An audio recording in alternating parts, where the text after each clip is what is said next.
Hello, friends. Welcome to the Dirty Politics Show with your host, the Right Honorable Gentleman, name of Aladdin Pirate. A lot is happening in this crazy world, and they're going to help y'all make heads from tales of it all. Now on to the show. We hope you do enjoy.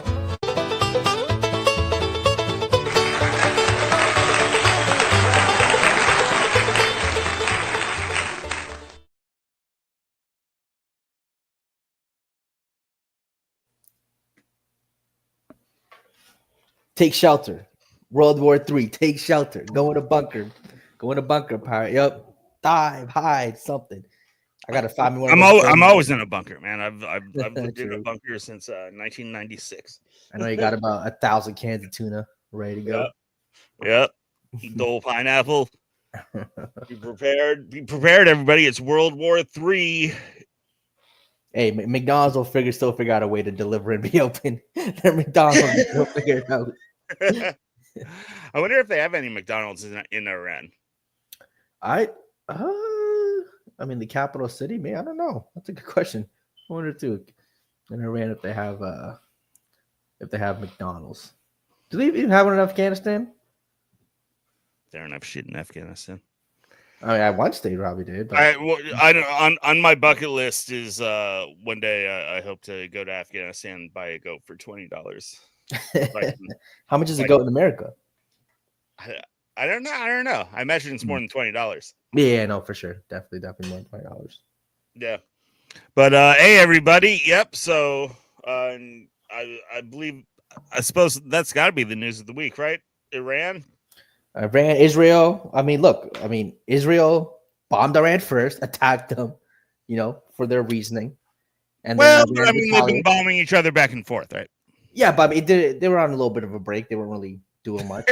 You know what I mean? Yeah, they were on a break, and out of the blue, it's while the whole Gaza situation is going on, it's like, hey, let's just blow up Iran. Let's try to get I think they were trying to entice the U.S. to get involved, or try to entice Donald to get involved.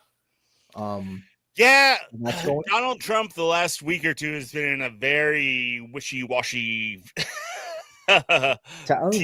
teeter-totter, saying one thing one day. We'll get I'm sure we'll touch on the protests and the immigration stuff too, which he's definitely waffled on.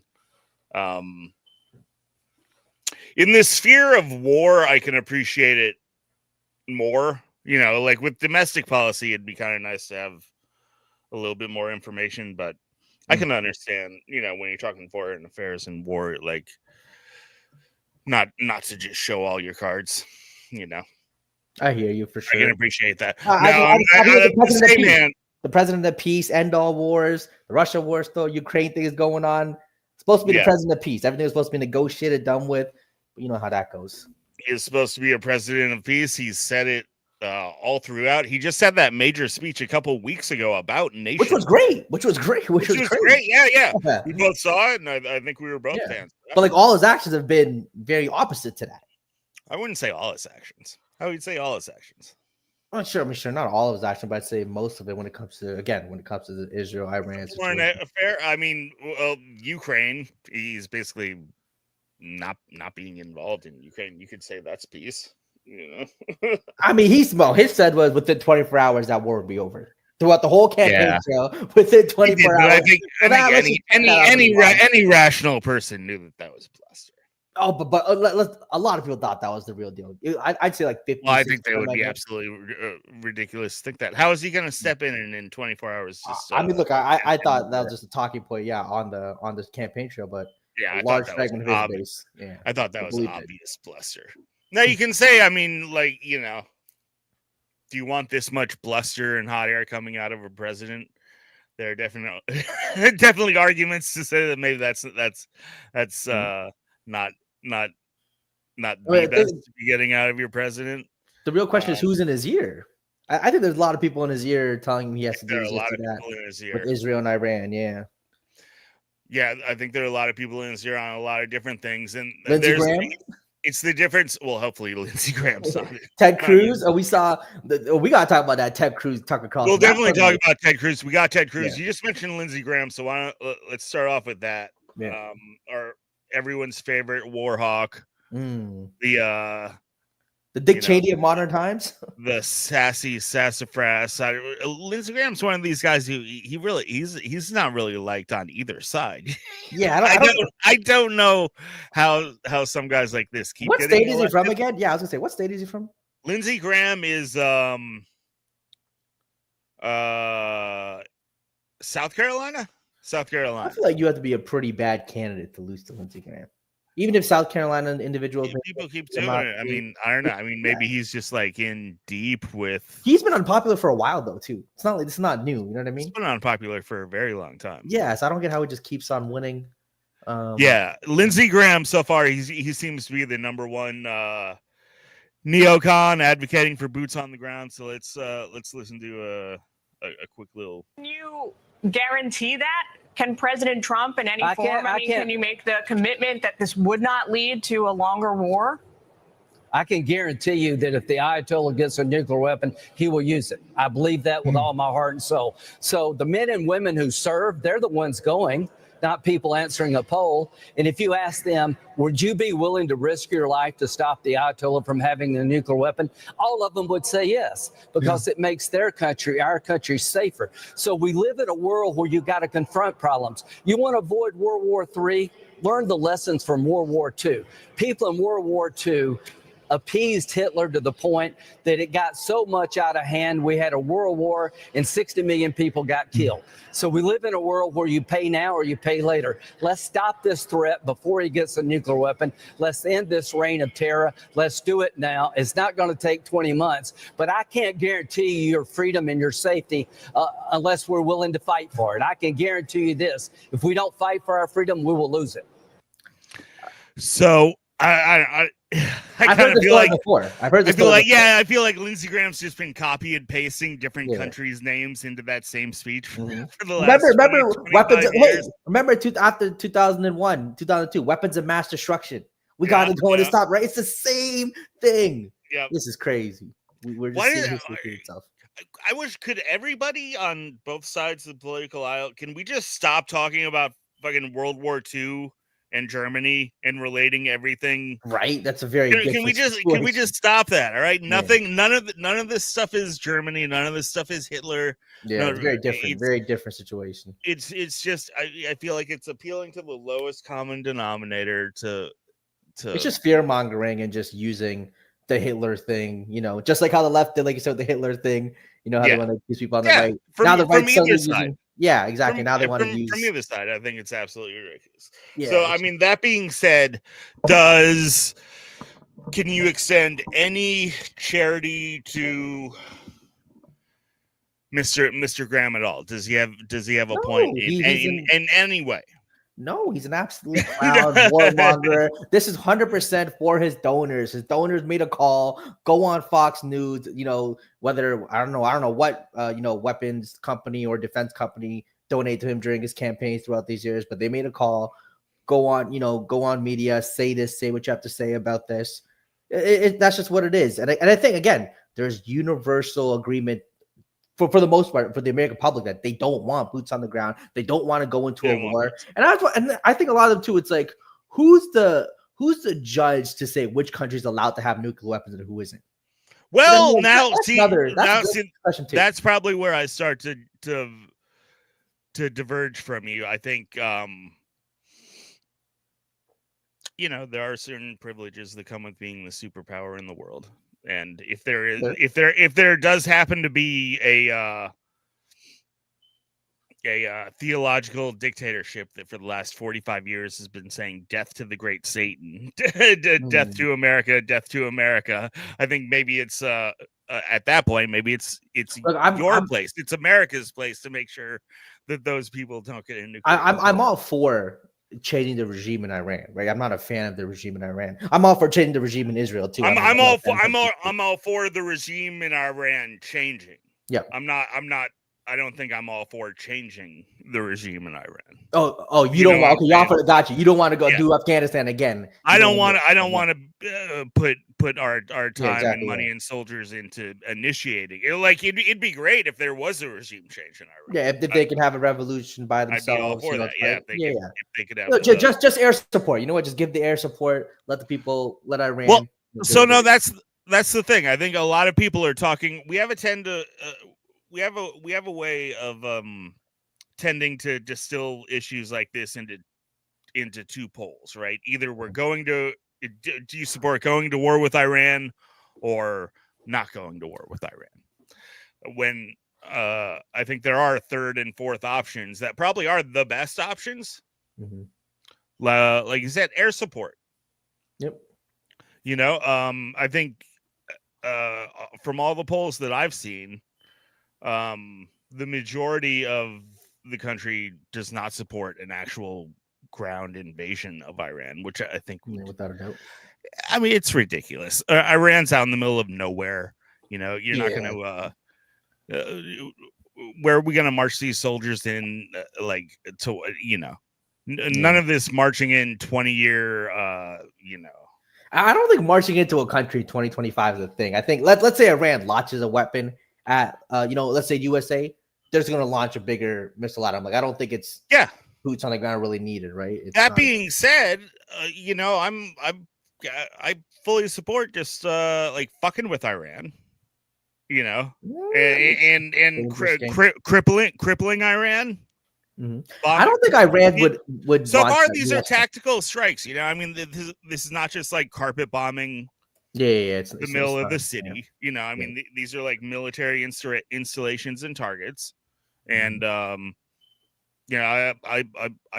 fully now I'm like, is the left going to start waving Iranian flags? No, that's not now we're just reaching. Are people going to start supporting Iran and saying boo-hoo Iran? Iran is getting oppressed by the colonial United States. Like, no, I mean, I think when it comes to again Iran with Israel, if Israel wants to do something, it's almost like let them handle it.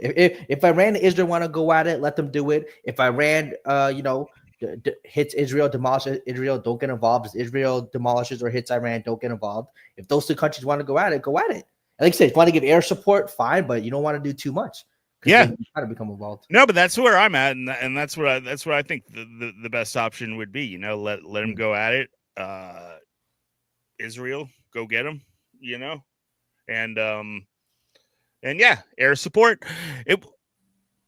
Tactical. I also don't believe Israel. I mean, just because of their history now, I don't believe Israel, is target bombing. I just don't trust them based on what I've seen with Gaza thing. Like maybe they are, and they could be, or they could be carpet bombing Iran. I feel like Iran and Gaza are, two very different situations.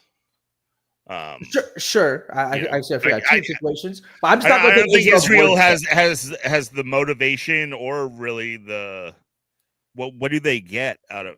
That's why I don't think there's going to be any nation building push with Iran, because it's just not worth it for anybody. It's not worth it for Israel. It's not worth it for America. Is there prince in the USA? Like they're ousted. The USA, right? Yeah, they've been ousted for 45 years. That's why for a while. So hey, do you know the CIA have been trading him? I saw a video of the king. He came on and he was like, I will be back home with you all soon. And I'm like, you were ousted 45 years ago. Like I don't think there's anyone in Iran. I was going to say really waiting for the royal family to come when it comes to them going back, to me, with the protection of the CIA, or with ideas of CIA in his head, it comes down to, are the natural resources worth it for whoever wants to profit off it? I think that's what it comes down to.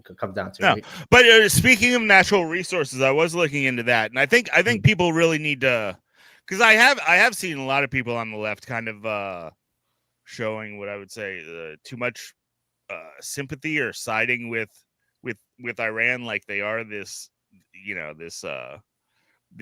peaceful nation. Yeah, we have to recognize. I mean, they are they are trying to get a nuclear bomb, and they are trying to get a nuclear bomb for the specific purpose of blowing Israel off the face of the map. Yeah, I was looking at their actual energy. You know, Iran is like either number 1 or number 2 in natural gas in the world. Really? Yeah, and apparently Iran has amazingly cheap energy. Like just off their natural, think of it like this: just off their natural gas, the price that they pay per kilowatt hour of energy off their natural gas is like a penny or two. So they have the resources to build themselves up like a Dubai, Qatar, countries of that nature. Yeah. Their whole problem is their energy infrastructure is whack and like completely neglected. And the corrupt regime, I'm sure they smuggle billions into, you know. But they apparently, so 1 kilowatt hour of energy off natural gas, they spend a penny or two. The same kilowatt hour of energy off their nuclear power costs like 70 cents. So them saying they're just like enriching uranium for nuclear power, economically it doesn't seem to make much sense. And they've already enriched their uranium way past any country that's just using uranium for energy. So it seems quite obvious that, I mean, they are trying to get a bomb as soon as possible. I think Obama fucked it up 10 years ago. He kicked it down the can. I remember there was a huge Didn't debate. he have the nuclear Iran deal that he did? But that deal basically kicked the can down the street for the next 10 years. I thought that deal was stopped by Trump, no? Yeah, it stopped in 2017. Hey, maybe if that deal was still here, we wouldn't be here. No, because if I remember right, the details of that deal was that the whole problem and what everyone was saying about that deal of Obama's was that was in 2015, and it was basically like, all right, if Iran just kind of twiddle their thumbs for the next 10 years, then 10 years later, which would be now 2025, they'd basically have free reign to develop a nuclear bomb and say, hey, fuck you, we're doing what we want. Yeah, I mean, it said the agreement was for 13 years, Iran agreed to eliminate a stockpile of medium enriched uranium, cut a stockpile of low enriched uranium, and reduce about 2/3 number of its gas centrifuges. Yeah. Let's look into the deal, but yeah. So let's look at let's check out this poll. And overall, I feel like there's more support for Donald Trump's positions than is comically acknowledged. Oppose Iran getting a nuclear weapon. I mean, look at this. 79% of adults agree on that. They agree with Donald Trump. Iran cannot get a nuclear weapon. 83% of Republicans, 79% of independents, 79% of Democrats. When you get 79% of Democrats and 83% of Republicans agreeing on anything, you know that position is the very clear majority in this country. And so the American public is with Donald Trump. They definitely. So I think that's being overlooked by definitely a lot of people on the left and probably a lot of younger people too, because I think generally speaking, like I'm saying, like Iran has been like our number one adversary for like the last 40 years. You know what it is, at least with the younger folks for sure, it's because of Israel's involvement and them being seen as the people who started, and because of what's going on with the Gaza situation, Palestinians, people have so much hate for the Israel regime right now that anybody who is against them can be seen as almost a good guy. I think that's probably true. Yeah, just the fact that Israel's involved. But that's what I'm saying, man. Suffice to say, I think it would be a very poor political move if the left does start flying around Iranian flags.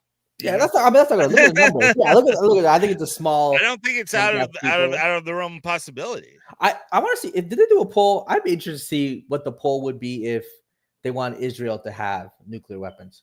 I'd be interested to see, considering that number might be a lot closer. If Americans want Israel's to have nuclear weapons, like that same question they asked about Iran there, yeah, it'd be interesting to see the answers. That'd be an interesting poll. I'm guessing it would probably be closer to like the 50-50 mark than the. See, I think it might be like 65-35. 65, no. 65 would be like we don't want Israel. Would seem like they,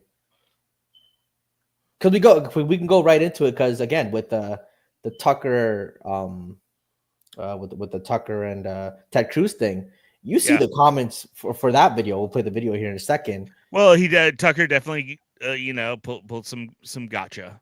Yeah, he definitely got the gotcha modes with the thing. But just the kind of the overall message of U.S. involvement with Israel is AIPAC is Israel. Yeah, I can pull it up right now for the people who haven't. How many people live in Iran, by the way?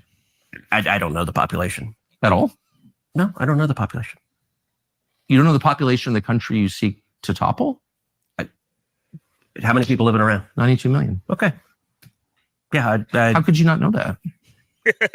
I don't sit around memorizing population tables. Well, it's kind of relevant because you're calling for the overthrow of the government. Why is it relevant whether it's, it's 90 million or 80 million or 100 million? Why is that relevant? Because if you don't know anything about the country... I didn't say I don't know anything about what's the ethnic mix of Iran? They are Persians and predominantly Shia. Okay, it's not even... You don't know anything about Iran. So I am not the Tucker Carlson expert on Iran. You're a senator who's calling for the overthrow of the government. You're the one who claims anything about the country. No, you don't know anything about the country. You're the one who claims they're not trying to murder Donald Trump. You're the one who can't figure out if it was a good idea to kill General Soleimani, and you said it was bad. They're trying to murder Trump. Yes, I do. Because you're not calling for military strikes against them in retaliation. And if you really believe that, we're carrying out military strikes today. You said Israel was right with our help. I said Israel is leading them, but we're supporting them. Well, you're breaking news here because the U.S. government last night denied, the National Security Council spokesman Alex Pfeiffer denied on behalf of Trump that we were acting on Israel's behalf in any offensive capacity. No, we're not bombing them. Israel's bombing them. You just said we were. We are supporting Israel. High stakes. You're a senator. If you're saying the United States government is at war with Iran right now, people are listening. Yeah. Yeah, that's tough, and he keeps going. You watch even more parts of the interview, like it gets. Yeah, there were. Yeah, he definitely had him in a tizzy there. Yeah, that's and again, a lot of people were agreeing with Tucker there, and again, and he brought up in another situation the AIPAC thing. Are they a foreign? Did he consider them he considered AIPAC an Israel lobbyist group type of deal in America? And Tucker was saying no, but Tucker was saying, what do you mean? It's it's kind of fully. I feel like they kind of openly embrace that. Yeah.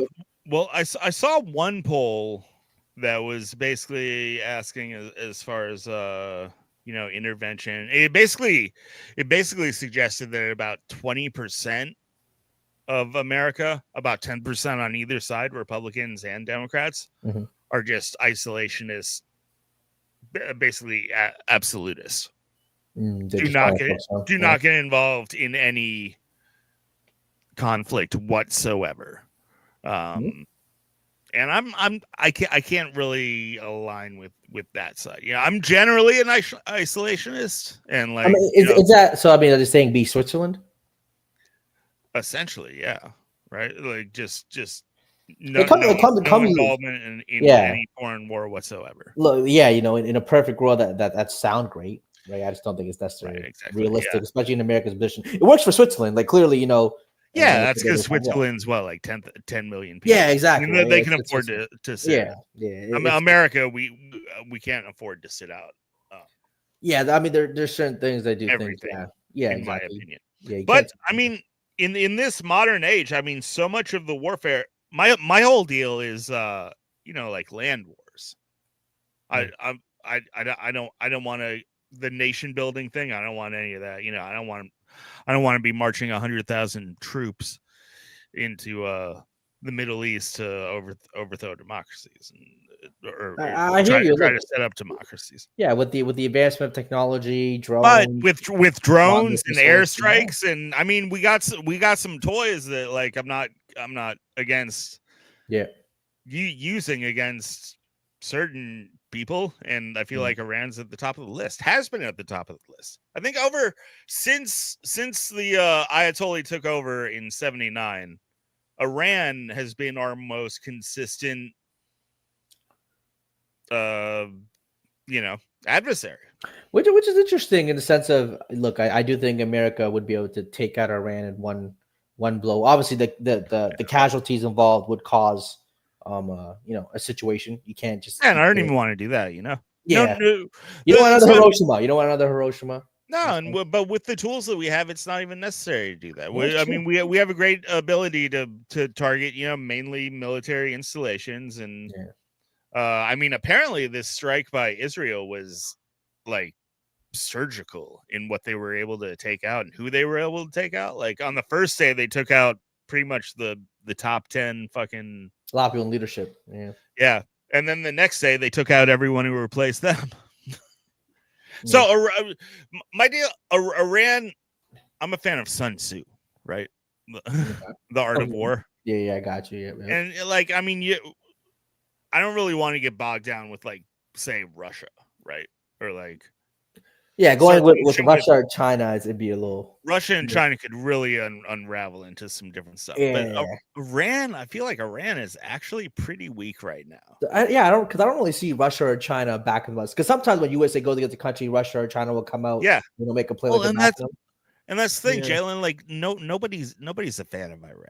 Iran doesn't even have any friends in the Middle East. Yeah, like I don't even know if like Saudi Arabia or Dubai or everybody hates Iran. Or Iran's been like, they've been funding terrorist acts in like all throughout the Middle East and Africa for the last for decades. Like no one's gonna hop in to their aid, and we don't need to wipe Iran off the face of the map. We can go in there and just wipe the regime. Weaken them. Weaken the regime, wipe the regime, whatever. Weaken the regime. And then maybe that will, end up in some destability that, maybe their regime will fall in the next 5-10 years. Maybe it won't. Whether it does or whether it doesn't, I feel like Iran's in a place where we're just kind of like knocking them down a peg or two. And that I really think that's all that this is going to end up. You want the leader? Who's the leader of Iran? You know his name? Well, don't they all? They're just like Ayatollah Khomeini. Okay, so there's a bunch of them.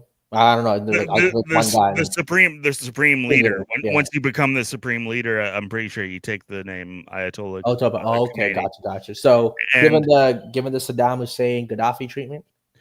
Yeah, but Iran really is different. Yeah, I mean, like Iran really is a theocratical dictatorship.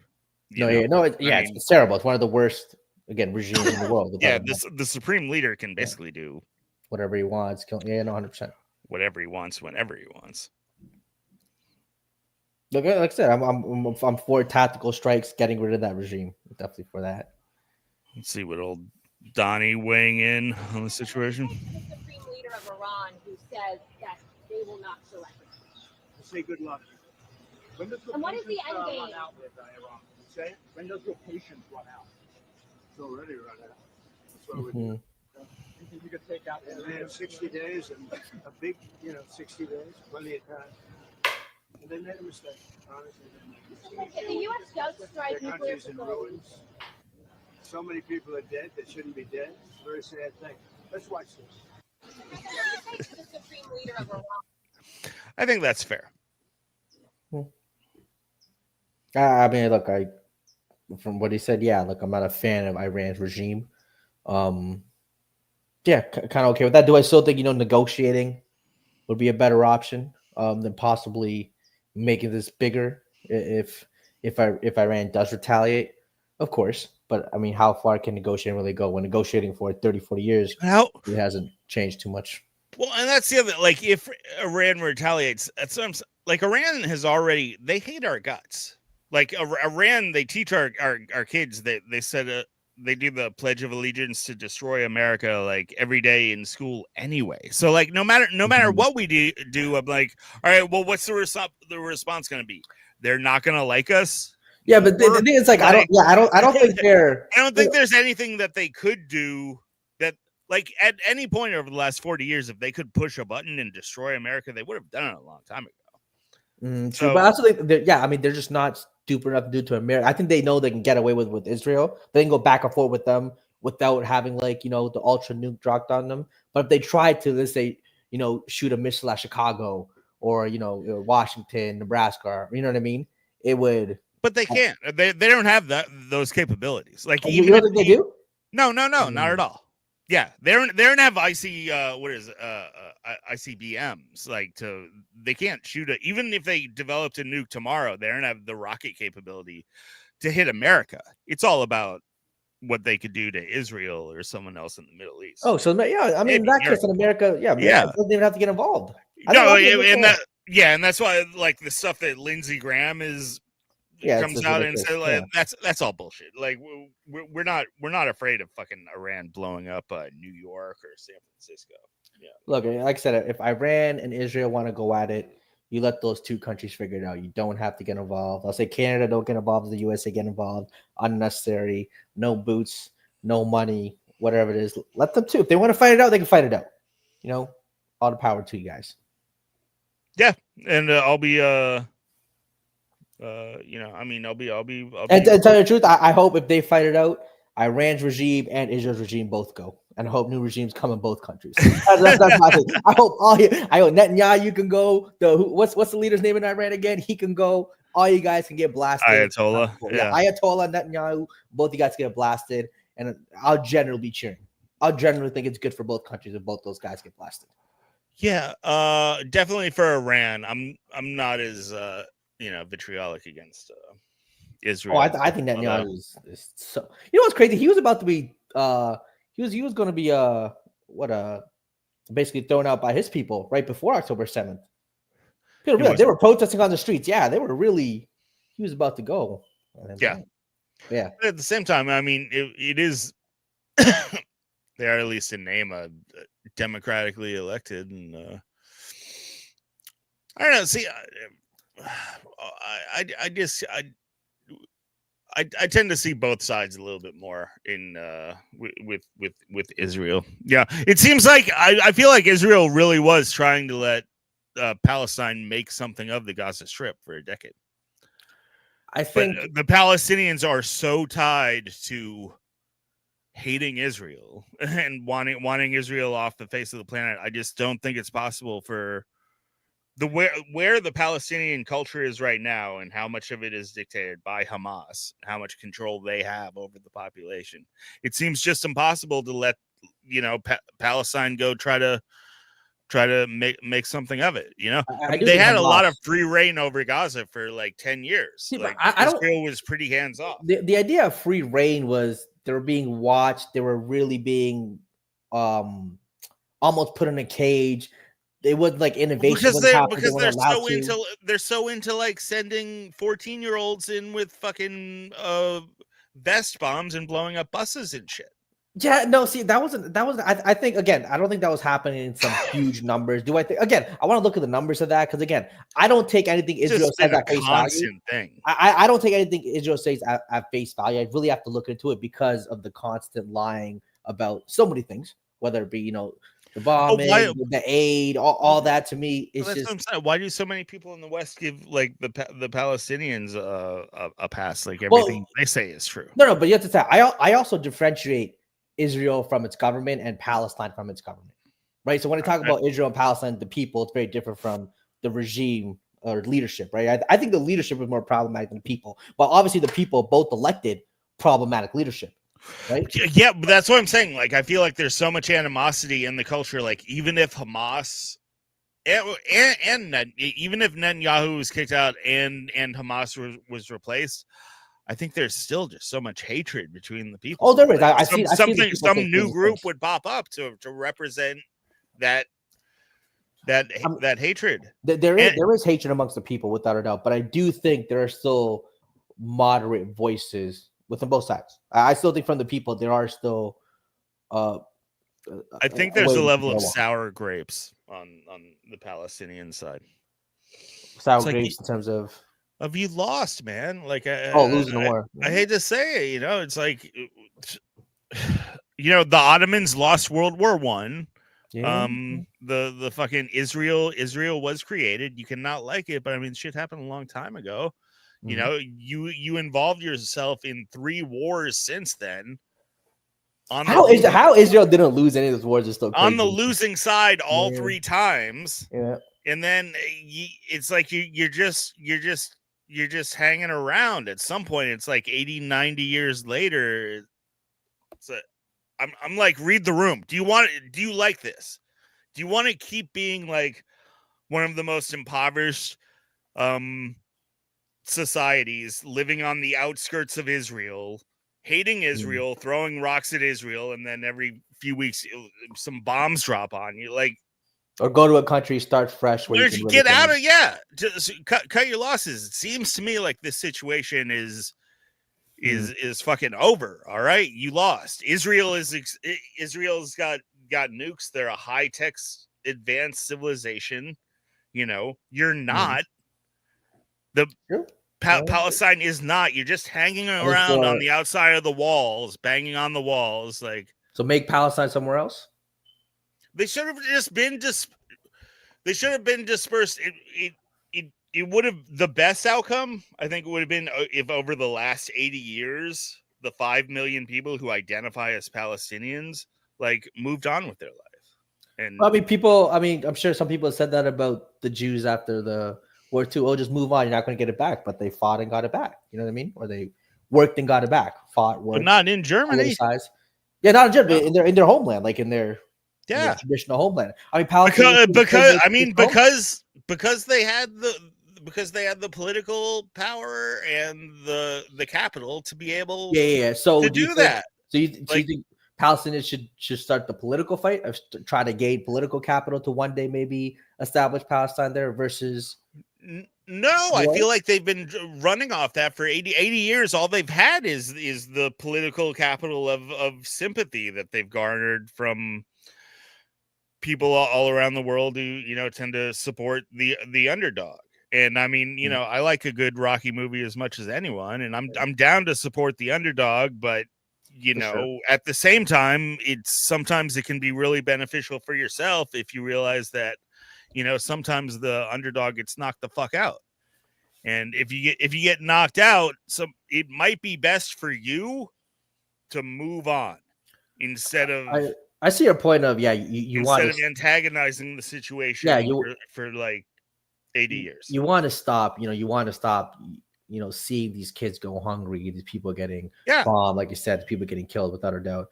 And sometimes you might have to move away for a while and try to think of a plan to maybe establish Palestine again in the future. Maybe that's 50, 60 years down the road. I don't know. Maybe you have to wait decades. Because, and the Palestinian people themselves, they are a pawn in a much bigger, for the rest of the Middle East who hates Israel and hates the Jews, like the Palestinians are a pawn. And I just feel like it would have been better for the Palestinians. The word refugee is supposed to denote a temporary situation. When you're a refugee, that's supposed to, and even the UN sees this. They delineate between all the refugees in the world, and then the Palestinians are in their own special case. Every other refugee, if you're from some war or something, it's supposed to be a temporary status.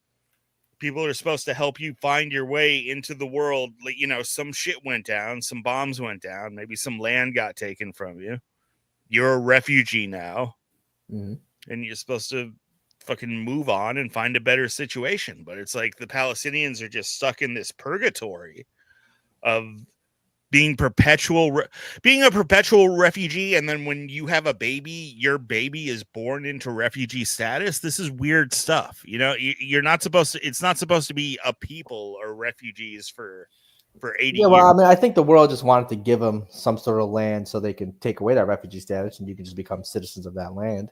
But obviously but that's what I'm saying. Like, I feel like, I feel like that land can't be right next to Israel because that apparently that's not working.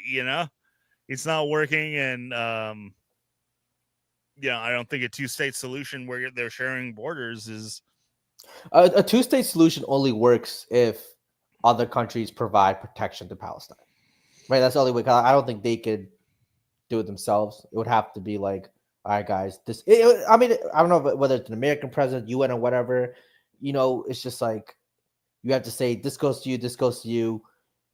You probably again, boots on the ground thing would be problematic too, but you have to set up those borders, right? You have to set up those check-ins. Honestly, the whole 2-state solution, that's like the outside world coming in trying to dictate the situation. I mean, what would we say if like if Norway came and said that we had to settle some 2-state solution with the Cherokee and annex annex half of Michigan? He would tell Norway to shut up. Tell them, go fuck off. This isn't your business, And I feel like Israel, like you can hate them because they are the state in that area. But you can hate them because of the things they've done, whether you want to call it genocide or not, or some of the questionable things that they've done. You can hate them for that. You can also hate Israel without hating Jews. We need to separate that. I think people sometimes conflate the two, and I think that's problematic. You could hate the state of Israel because of what they've done to people while still loving Jews. Right? Yeah, absolutely. Theoretically, you can. But America, you can hate America for some of the things they've done, or Canada, whatever country. And plenty of people do. Exactly, but you can still have love for people there. There's people who hate the country but still love someone there or live there. You know what I mean? So yeah. Speaking of hating America, we didn't have a show last week, so I guess we missed a lot of the protests. Have been a big thing last few weeks. Immigration protests. I'm sure most people have already seen like most of the downtown big stuff. So yeah, here's a little clip of just something on the side. I feel like.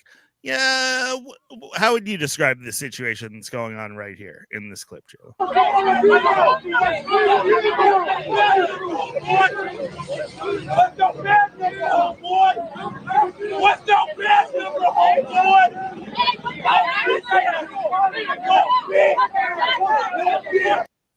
First, can I say that is an extremely short cop? I was going to say, I don't know if those guys are all like 6'6". I don't know if they're all like 6'6", or yeah, he's just a littler. Or a smaller cop. Yeah, that's a crazy short cop. Yeah, but yeah. Well, what were your general thoughts on the uprisings, the purge? Yeah, look, I'm all for protests. I think you can protest anything you like. I think protesting is one of the most important things you can do in a country if you really don't believe in something. The way they're protesting, do I necessarily agree with it? The looting and stuff, I think is no. I never like that, destroying businesses, the looting. That's always just been weird to me. Why you do that protest? I think that to me, that's just a bunch of like the 16 to 22-year-old kids who just want free stuff. Those aren't protesting. Yeah, the looting. Yeah. I think a lot of the violence is really pushed by just the youth, the rebellious youth that kind of by default they fall on the left. But yeah, like these aren't people who are going to go, actually march and talk about the issue. I just think that people just want free stuff. People, it's just like people are broke or unhappy. They just want some free stuff from a store. And I think a lot of that youth hijack real protests just so they feel, because they think they can get away with stealing the stuff. Whether people would just go stealing Nike shoes for no reason or iPhones on that, right? It has nothing to do with the actual issue at hand. I think there's plenty of people legitimately protesting, ICE or how they've handled, the immigration situation, rounding people, or how they've gone about catching people. So the actual immigration thing, I think, is more of a discussion. When it comes to protests, the good protests, yes. Again, the looting and stuff, don't agree with. And I think we have to separate. I think some people are protesting not necessarily the deportation, even though a lot of people are. Like a lot of people do believe that this idea of no one's illegal on stolen land, which is a little ridiculous. It sounds cute, but that idea, I do think is a little ridiculous. Countries do need borders, but it's just one. I think there's been you're seeing more and more instances of a lot of citizens, like the video I showed you complained a little bit of American citizens just being quote unquote mistaken for an illegal. But now hold on, that video you sent, was she being mistaken? I feel like the cop, the cop stopped somebody and asking, where you're from, whatever. Like, hey, you have a bit of an accent. Where are you from? Like, but he starts to, just because you have an accent, you suddenly think, he could be illegal. Like, yeah, that can't be a thing. Stop it. That can't be a thing. But didn't she actually out herself by saying, yes, I was born in Brazil and my parents came over? I mean, if you can be born in Brazil but still be allowed here. There's plenty of people I think that's why she was detained, because she ends up here. Let's see if play the video. I don't know if she's allowed to be or not. Let's see if we can play this clip. I think I have to. Hold on. Is it playing? Let me see. You're from Utah? Okay. How long you lived in Utah for? Like 12 years. Born and raised or no? No, I was born in, oh my gosh, I always forget. She forgot where she was born. I was born in Brazil. That's cool. My parents moved. Oh, that's cool. Oh, so you don't really know what happened. What I'm saying is, if I'm visiting America, I say no, I was born in Canada. I'm suddenly going to be detained. I don't think that's what happened, Jalen. I think she was pulled over for whatever, and I think she just ended up telling the guy that she is an illegal alien who has been here for 12 years, who was born in Brazil, and then her parents came over to America. Yeah, I gotta bring the full story of that. There's a couple of stories here of American citizen mistakenly being taken. I think one was this wasn't it. Where is it? There was the one with the pregnant lady, right? Yeah, that one. Like this is happening all around. Yeah, a lot of these. I mean, I gotta see the full details. Yeah, that's what I'm saying. You have to see the full details of every case. And look, I understand if you could find 100 illegals, and you're probably going to mistakenly detain a few. Like that's just the nature of the beast, right? Yeah. But dragnet shit. Yeah, but at one point though, like you still have rights as an American. If you're allowed to be here, you can't just go taking away what the Constitution gives you and just assuming someone is illegal or not simply by like we say, when people say, like, with cops, discrimination based on the race, there is a lot of racial discrimination going on with this. And I think some of these ICE officers are doing it a lot more than others. I'm sure there's some that are a lot more detail oriented, don't just assume, but there are a lot who you've seen on video who just because your skin may be a little more tan or whatever the case may be, like, this person might be an illegal. Let me go check it out. That's not how it works. You can't just go walk, hey, he looks like an illegal. Let me go check him out. I don't think isn't that racially discriminating? Is that racially like there's illegals in your country, I'm sure, that are from Sweden too, who overstayed their visas, but just because they have blonde hair and blue eyes, you're not going to go, I'm just saying, obviously there's more people from Mexico, but there's people from other countries. All this could have been avoided by not allowing 20 million. Is that number real? The 20 million? I see a lot of numbers. I believe that's probably conservative. I see a lot of different numbers. I just don't know what to. Well, I do see a lot of different numbers, and I think in the end it's impossible to actually. Sure, and I'm not on the ground. If I lived in a state where a lot of happens, I think I'd be a little more. You probably see it a little more and understand a little more, but that number thing, it goes back and forth with the left and right. It's kind of hard to know. Yeah, well, it's a huge number, whatever it is, and it's a situation where I think Trump and the administration just need to. If I were them or him with this issue, I would talk about it just like it's a done deal and it's in the books. It's like, hey, our borders have been being crossed for the last decade. The law has not been being upheld. We are locking down the border. We are, from here on out, we are enforcing the laws on the books. The penalty for illegal immigration is deportation. Was Obama's pace higher than Trump's his first run? Well, yes and no. So here's the thing. Like they say that even like Biden's pace was higher, right? And that Obama's pace was higher, but they're counting. So all the people who are coming into the country, right? Yeah. So it's like if each month 100,000 people are coming to the border, and they send them back right away, they count 50,000 are making it in, but then 50,000 are being sent away. So then Obama or Biden gets credit for 50,000 being sent away. Interesting. You're not counting the people. But if you're looking at net migration, Trump is killing it because he's completely shut down the border. Right, so he's turned the faucet off, so there's no more influx. Gotcha. And I was gonna say, it makes more sense. All of these deportations are on top of that. Yeah. So I think I saw something that for the first time in 50 years this year, there's actually supposed to be a negative net migration into America. Yeah, the idea of I can always understand, again, a country needing borders and people, if you're there illegally, you do have to go.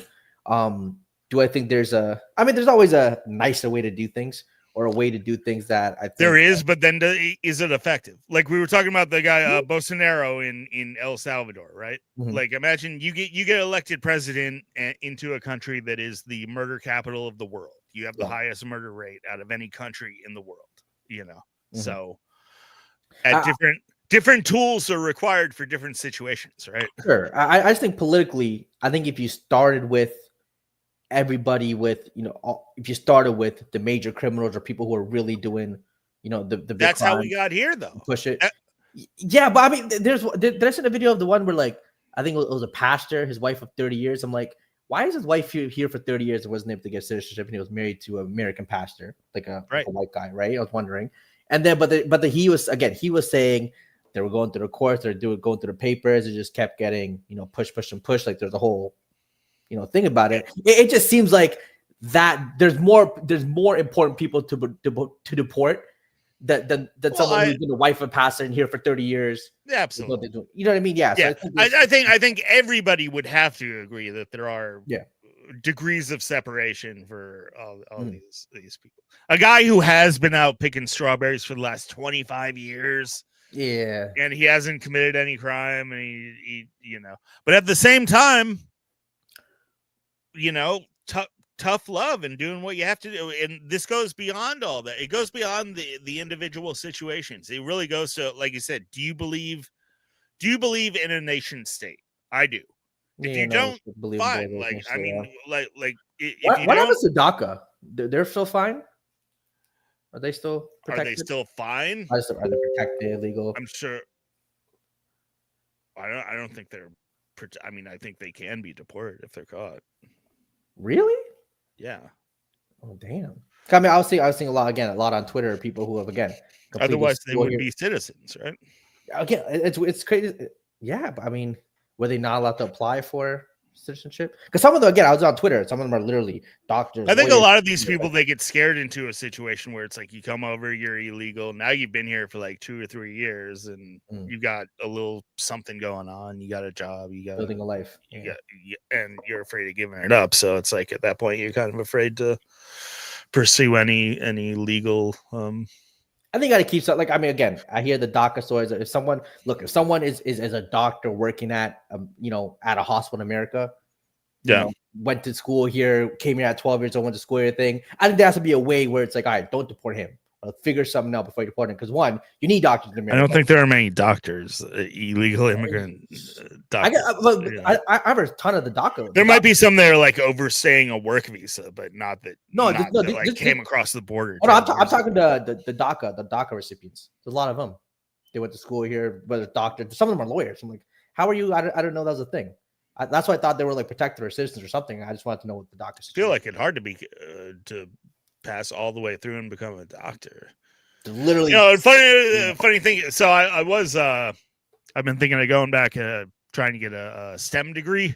Okay, yeah. Just for my own edification. So I was looking at picking up some classes at the university, and it's funny. I was on the website, and the whole like welcome to the university sign up sheet like seems so tailored to illegal immigrations. Like, it was crazy. Like, everything was like an ad for this benefit if you've only been in America for a year or less. And then I was looking at the demographics of the student body, and it was like 60% Hispanic. And I'm like, well, that seems like extreme. Do American born people not like STEM? Yeah, I was gonna say it's just that was just for the college as a whole. Gotcha. But 60% of the population is Hispanic. I feel like I know like 60% of, this is the Bay Area, sanctuary city, but this stuff goes, like it goes beyond the personal stories. It's, do you believe in a nation state? If you do you believe in borders? Of course. Yes, I do. So if you believe in borders, then for a border to exist, you have to enforce the border. Why do you enforce the border? Because it affects everything. It's like you have sympathy for the people who are here and have been working for the last 10 years. At the same time, if they're here and they're working and they live somewhere, they are affecting the job market. They are affecting the housing market just by their mere presence. Yeah, I mean, look, I heard that, even in Canada too, with housing prices. Even though that's more, even though to me, again, I've looked at least in Canada, I've seen the studies where it shows the housing crisis actually started when a lot of these private equity firms started buying these houses in large buys, and then really increasing the the rent or just the overpricing of it. It has more to do with that the whole immigration thing. But I see. I mean, just on a basic level, if you have 100 housing units and then you have 100 family units, and then 20 family units come in illegally, I mean, it just but our problem now is like, well, our problem now again with a bunch of with our situation though is houses just aren't selling though. People just don't make enough money. Like there's plenty of houses. There's actually more. Ours is more supply. I'm saying the prices of those houses would be cheaper if 7% of the 7 or 10% or whatever percent of the population is illegal weren't here. But would it only be cheaper if the owner of the house is willing to sell it at that price? But I mean, it would automatically it would have to lower the cost. Yeah, I mean, because there would be less. If they don't want to hold there would be less competition. I mean, it's just there's no other way for it to go.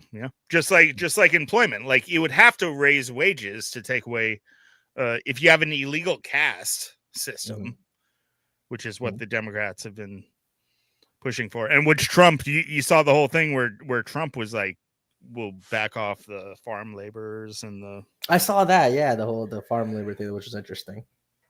Which was a really, really bad move. I don't know if you look. I mean, I understand his premise of if you just deported 95% of those individuals, would it negatively affect your food storages or farming's ability to get this food to farming is the one sector where I would think maybe lay off and see if you could maybe work on expanding the work visas and stuff. Just the farming stuff in particular, because those jobs they're like out in the middle of nowhere, right? And those two seem like some jobs that would be a bit harder to really recruit America. At the same time, I'm not going to defend it because honestly, it's the exact same. It is the who's going to pick our cotton argument, and I'm not down. I'm not down with the who's going to pick our cotton argument. Like our economy depends on an illegal workforce that is not protected, that are second-class citizens. I don't like that premise at all, and I don't like how the Democrats have pushed that. But yeah, I definitely don't like how Trump came out and supported that. He also came up with every child gets $1,000 from the government, and he's gonna invest it, and they get it when they're 18 or 20. He came out and said that, which is that's like the most socialist thing ever. It is, but I mean that one in particular, I feel like, which I'm all for. I think that's a great idea to actually help. Yeah, sure. I mean, whether it is, but at least that doesn't directly contradict what he'd been saying up to that point. Gotcha. Okay, that's the thing, and buy into, like I'm saying, a lot of people on the right and his supporters, the people who voted him in, they've been saying we're not going to accept this who's going to pick the cotton argument. Americans can work in hotels, Americans can work in construction. Yeah, they can work in farmland construction. Yeah, they can. Yeah. And so for him to come out and basically, I think Americans were just used to, like you said, the illegal workforce, however you want to call them, doing the farmland jobs, but they could. But different Americans are used to different things, right? Like if you're a computer programmer making $200,000 a year, not doing that. Yeah, you're not. Then you pretty much completely benefit from the illegal immigration, because for you, all it means is cheaper DoorDash, cheaper restaurants, cheaper if you want to get your house fixed. I mean, for you, it's just cheaper. If you are an American who is blue collar, and your ability to work in these different fields is affected by it, then it's completely different. So it really is like kind of an upper class versus middle class argument. The upper class, they're able to go out and be the ivory tower liberals. We love our brown and Mexican brothers, but really I mean, you are benefiting from it like on a daily basis, Yeah, they often don't live in the same neighborhoods as them, so they don't necessarily. Sometimes it's easier to. I could see that how the upper class, when it comes to helping the whether you say asylum seekers, illegal aliens, whatever you want to say, when it comes to helping them, it's a lot easier when they're not next door. Like when they went and dropped off, some asylum seekers in a busload in a very expensive neighborhood. It's suddenly they're like, everybody get out. So I do think, a lot of the times, a lot of these farm workers do live in more blue collar neighborhoods, right? With blue collar individuals, which can make you feel a little different. Yeah, and just saying like our economy depends on it. It just doesn't make any sense. Like, imagine if you said that there are like 100,000 bus drivers in America, and they're all making $70,000 a year or something, right? So, would it be better for America for us to import 100,000 illegal Somalians to drive the bus for $25,000 a year instead? Like, it's the same logic. It's the same logic as supporting the cheap illegal labor in any other sector, right? Yeah. I mean, look, again, I'm all for protecting your border, having deportation when needed, but I'm also for, again, compassion, a fair way to do it, just being nice about it. There's just a way to handle situations in a much more compassionate and nice way. That's all it is. There is. I think some of this is for the shock and awe effect to really. Yeah, I do. You can say it's working. It's working at the border, right? Like nobody. Yeah, you could say for sure. Sometimes that shock and awe, that mean man, like the border Cesar guy, like dude just comes off as just like an asshole. Respect. He just comes off as one, right? Like he just does. Like he doesn't seem like somebody who's pleasant to be around. But I get it. It can be effective in certain situations. It can be effective. So, strategically, if this does add up to, all right, the border is closed, done with that. Now we're moving on. Like over the course of the next 4 years, I'd be all right. Also, I don't feel like he's getting enough credit for. Hey, apparently there are like hundreds and thousands of pretty fucked up. Yeah, well, the self-deportation, but also it's like the left doesn't want to give any credit for getting some of these actual criminals out of the country. Like, just because there might be some mix-ups or this and that, like there's no credit at all for the fact that, hey, I'm sure the country is better if you but I mean that's just politics. It's like anytime Obama or Biden had a good month in jobs, or when Bin Laden was killing, you don't give credit to the other side. It's politics. You try to spin it in a way where you just focus on the bad. You know what I mean? It's just nature of politics. Yeah, I wish it was different too, but that's just how the political game goes. You can't be praising your. Again, that's the way it goes now. It wasn't always like. No, wasn't always like this. I feel like before you could be able to give. I mean, you could. Yeah, you can give there's nothing wrong with giving a little bit of credit here and there. I can't believe that like 100%. There it seems like there are a lot of people who really think that just 100% of what the administration has done is bad. Look, every president administration has good and bad things. Like throughout history, even the worst president you could think of probably did something good. At least something. It's mathematically like it's impossible to be 100% wrong. Yeah, you can't. There's no way an administration could be 100% wrong and everything, or there's no way they could be 100% right and everything. Right? Yeah, it's impossible. Like they have to be right on some things and wrong and bad on others. It's just the way it is. Here's one point that I feel like we don't talk enough about.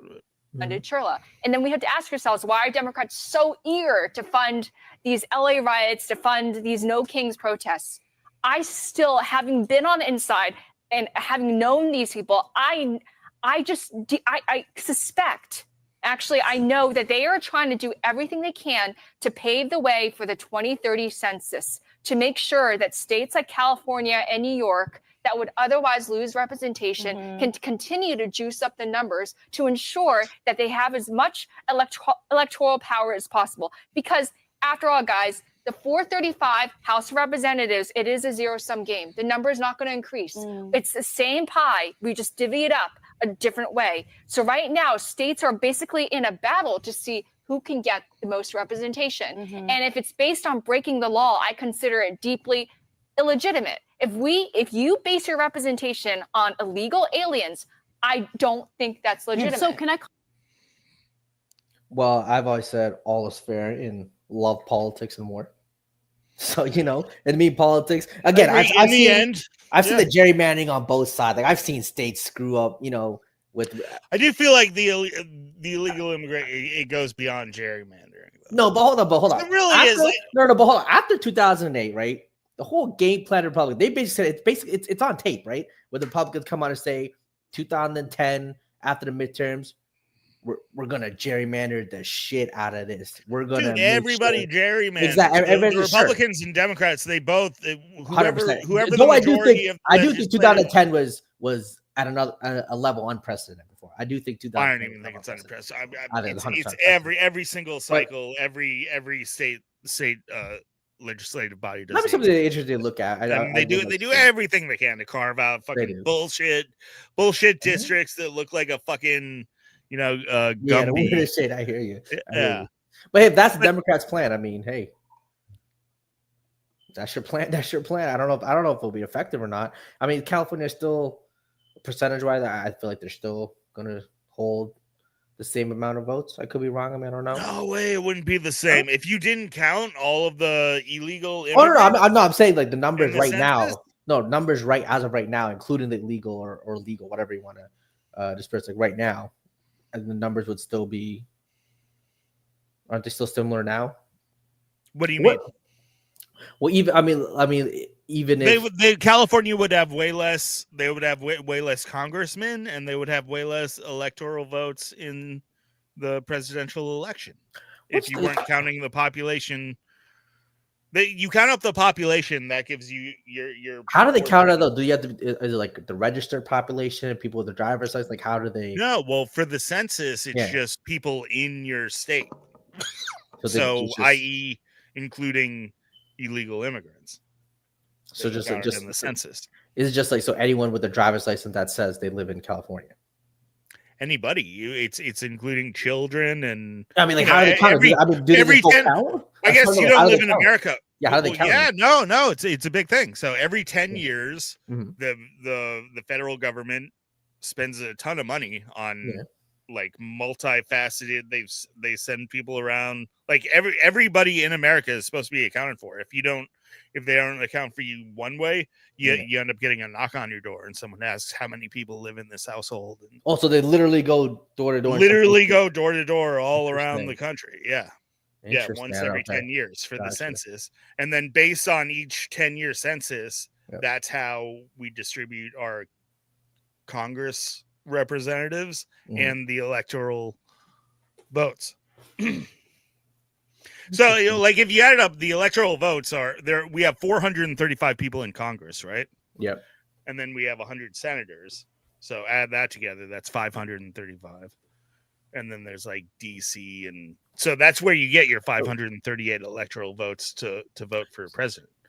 So this really does have a huge ramification on how many Congress.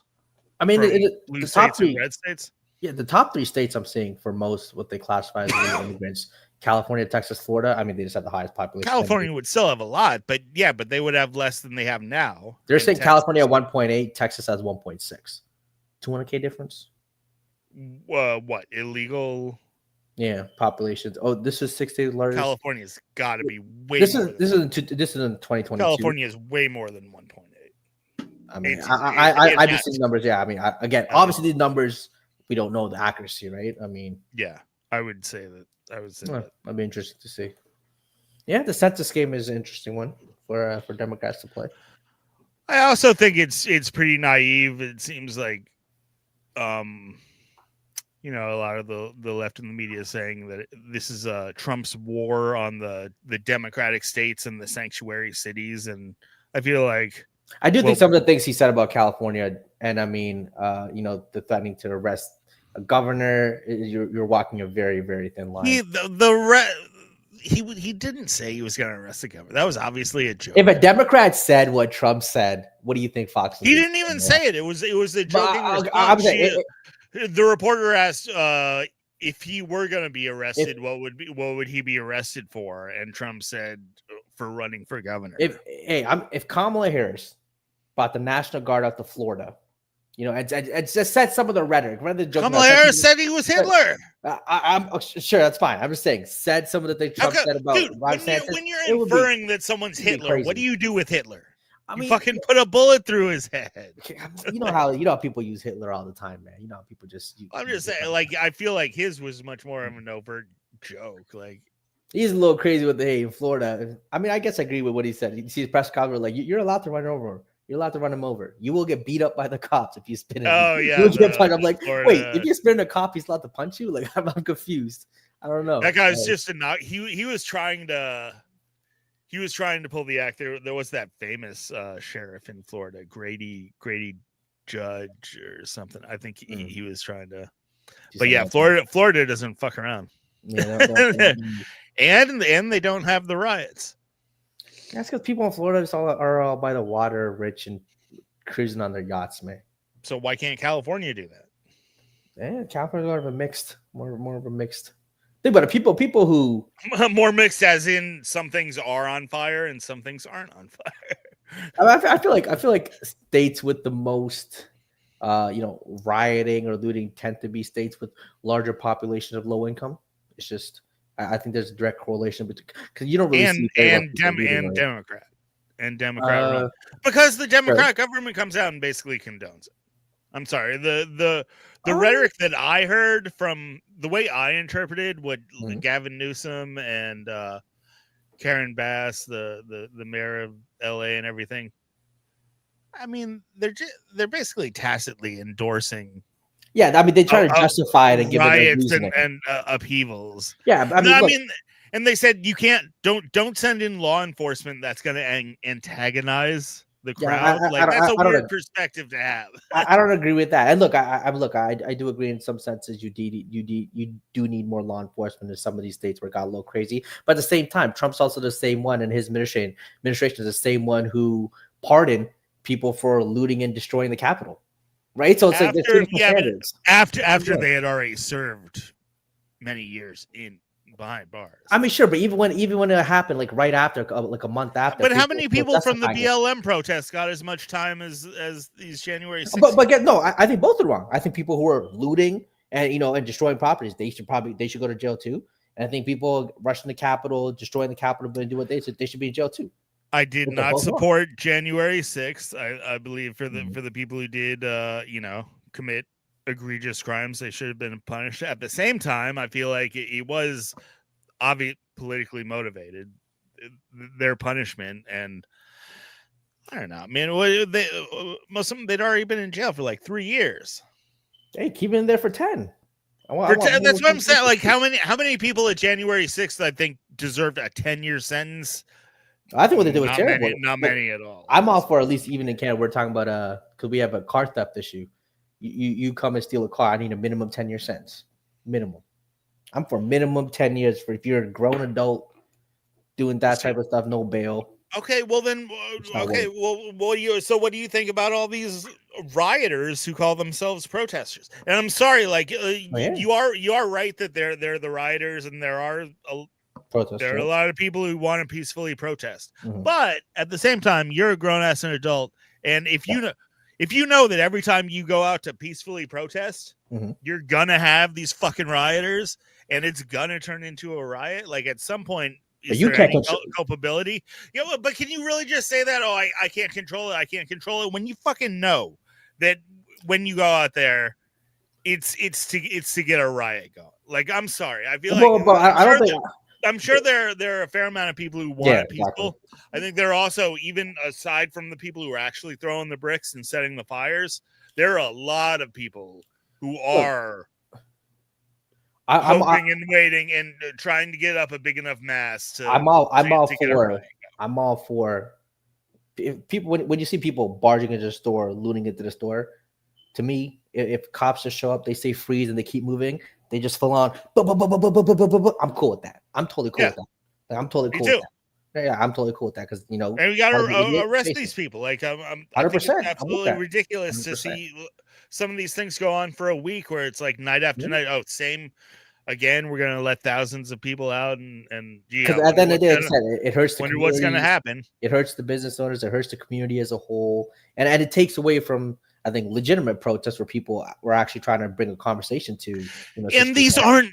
Yeah, and none of this is protest. All right, like setting shit on fire is not a protest. Blocking freeways is not a protest. Well, that I can understand. Blocking a freeway is not a fucking protest. I mean, wait, you can protest wherever you like. You can't protest wherever you like. Can I go protest on your front lawn at 4 a.m.?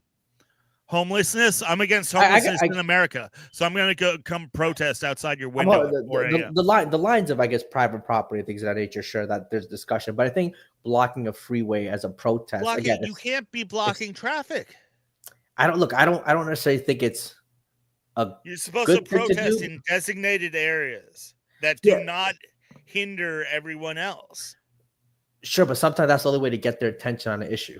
I'm sorry, I don't give a fuck. I mean, then you're just a commie revolutionary wannabe at that point. Hey, people said the same thing to Martin Luther King and Selma. Okay, well, what would you say? What would you say if it was 10,000 Republicans protesting gun rights? Like I said, I'm all for your right to protest. I'll never, even if I disagree with what you're protesting, you have the right to protest. Do what you want. I'm all for I say you have the right to protest too, but you're not allowed to. You don't have the right to just call anything a protest just because you're mad. I'm mad, so now all this shit is protest. The reason why I think it's okay is because the historical context of protesting in uncomfortable areas, right? And we've seen it with Birmingham with the civil rights situation. Like we've seen it happen, and because of that, I feel like I have to be okay with. I get your point. I get why it could be. Again, you're messing with other people's lives, their daily lives. You have to work 100%. Like I completely understand. Bro, what if because of the historical? What if you got your pregnant wife in the car? You're driving off to the hospital, and these fuckers are shutting down your freeway. God forbid, what she dies in the backseat. Look, if my wife was pregnant in the backseat and some people are protesting blocking it, I probably would just try to run them over, find a way through. That's just in the moment. That's probably what I would. I mean, it's a whole ass freeway. So if you block traffic, I mean that means all that you've got thousands and thousands of people sitting in their car that can't move. Mm-hmm. That's not. I hear what you're saying. That's just not protest. So again, that's not protesting. But again, violence isn't protesting. Wait, but hold on. So when Martin Luther King protested Selma on the bridge, blocking traffic, blocking the roads, what was it? I'm just saying. So if you're against that, then. And you have to be against that too.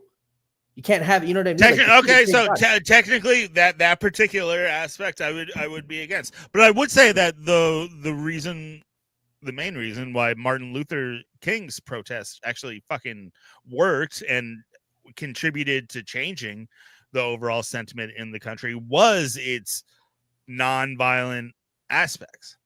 Even though these fuckers, these kids on their BMX bikes with their hoodies and their fucking fireworks, they wouldn't have gotten shit done.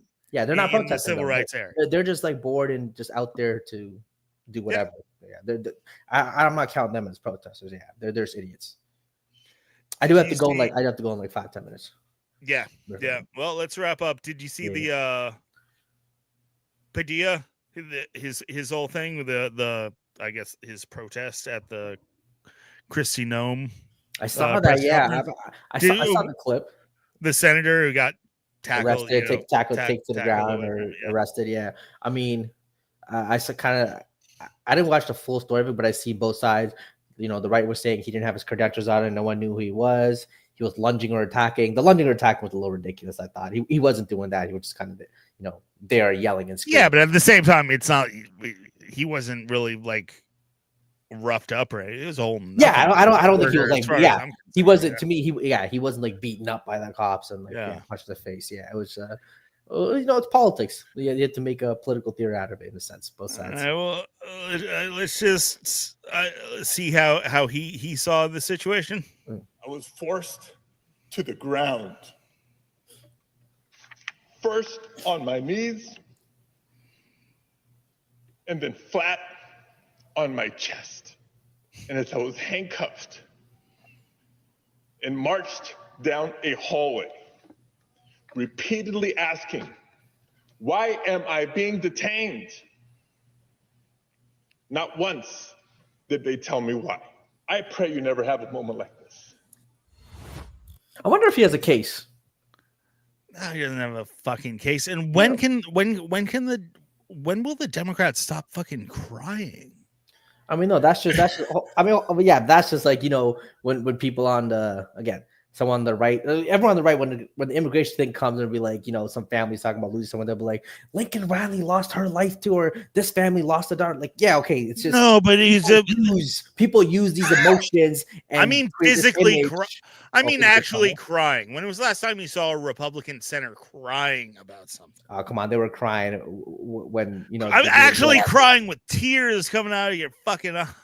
Hey, they got to learn to be better actors, baby. You gotta learn to put out some emotion. I don't think that act works though. I don't think that's. Yeah, I'm not saying that's your number one. I think that's your number one problem, and why the Democrats have such an issue with men at this point, dude. It's like, maybe look, I don't know if it works or not, but he was trying to have a moment. That's all that was. He was just trying to have a political moment that he can grasp onto. Trying to have a moment. Yeah. All right. Well, so just about wrap it up. So what's the final verdict? World War III with Iran? I don't think World War III. I feel like people talk about World War III more than it'll actually happen. We'll joke about it, but just the idea of to me, the idea of World War in 2025, just with technology and the weapons there are, it's I think it's more. Well, what would World War III would have to involve? What, like Russia and China? We'd have to involve Russia, China, America. Russia, China, Iran, and North Korea kind of teaming up. Yeah, but like you said, even like Iran's real missile capabilities, like you said, their long range abilities with hackers. Russia is the only other country that has intercontinental capabilities. Oh, not even China? No. Oh, I didn't know that. It's only America and Russia. Yeah. Yeah, I mean, so in that case, it's only if America and Russia want to. I mean, China's making a lot of advance. That's the big question. Where's China? Would we really know though? Yeah, would we really know? Yeah, I think we would probably. We might not know the moment that they are capable, but I think we probably have a good, interesting ability to know that they're not quite there yet. But 5-10 years from now, maybe. But I don't think World War III is around the corner. I don't think this Iran. I think everyone should. My most likely outcome. We're just gonna beat up on Iran a little bit. Hopefully, it's generally Israel doing most of the heavy lifting. Maybe we'll contribute a little bit. Do you think? Do you think there'll be a point where advanced drones or robots start to replace, like boots on the ground type of deal? Oh yeah, I mean, I think we're already there. Yeah, see that. Yeah, I mean, like completely. I guess not completely, but let's say they replace 30% or 50% of the force. I think we're probably already there where they replaced 30 or 40%. Look at the Ukraine. Most of their positives have been due to drone strikes, right? Yeah, it's true. Yeah, it just makes a lot of sense. I mean, I get the whole price on drones and with the advancements of robotics and everything. It seems they're Not political. Did you see some of the salaries that apparently Facebook AI was offering to get some people? Like we're talking like $60-70 million signing bonuses for AI researchers. We're talking we're talking for the researchers. I mean, AI development research. We're talking like the PhD, quantum math. Yeah, but like those are the numbers that I was seeing in some of these videos. I want to fact check and really look into it. But these numbers are like we're talking NBA salaries. Like superstar LeBron James salaries for AI developers. Well, I mean, with the way inflation is, I was for lunch. I was like, a cheeseburger is like $15 on average these days. Oh, for like an actual place that come, yeah. No, yeah. If you just want to walk in and get a cheeseburger, it's like $15-20. I mean, so yeah, it makes sense if you're like a top 10 AI guy, and obviously that's what's the future, and so much money into it. Yeah, some company giving you a $60-70 million signing bonus, $50 million a year. If you're like top 10 in the world. Makes sense. Yeah. If I were the CEO, I'd be afraid to pull the trigger on that because at first I'd be like, well, how do I even know who the top 10 guys are? Yeah, that's true. Only the top they would know. Only the top 10 guys would know who the No, top 10 exactly. guys were. Yeah, You know? the CEOs wouldn't know. They would do too much. Yeah, I'd be way afraid of overpaying for some guy, and then 100%. some other company gets like the other guy. But well, that's what I was saying, man. I'll go back and see if I can get some degree in like robotics or something. I think robotics is where it's at for the next like 20, 30 years. I think working in robotics is really where like the rubber meets the road as far as like integrating all of this new AI and technology into practical. I mean, robotics is just a lot of uses. It's all just like math. I mean, I'm sure some. What classes would that be if you did like robotics degree? Like obviously, I think you would have engineering. High level math. I think engineering. Yeah, computer engineering. High level math, high level software development. I think even high level physics. Like, there's a bunch of like PhD in physics or in AI. That's a thing too. Did you catch any of? There was some waves in the whole physics world with Eric Weinstein. Did you see any of Eric Weinstein versus Sean Carroll? His theory of everything. Yeah, you should check out. We'll look it up. Yeah, because there's the whole debate with like string theory and have we invested too much in string theory? Is it worth a damn? And shout out Big Bang Theory.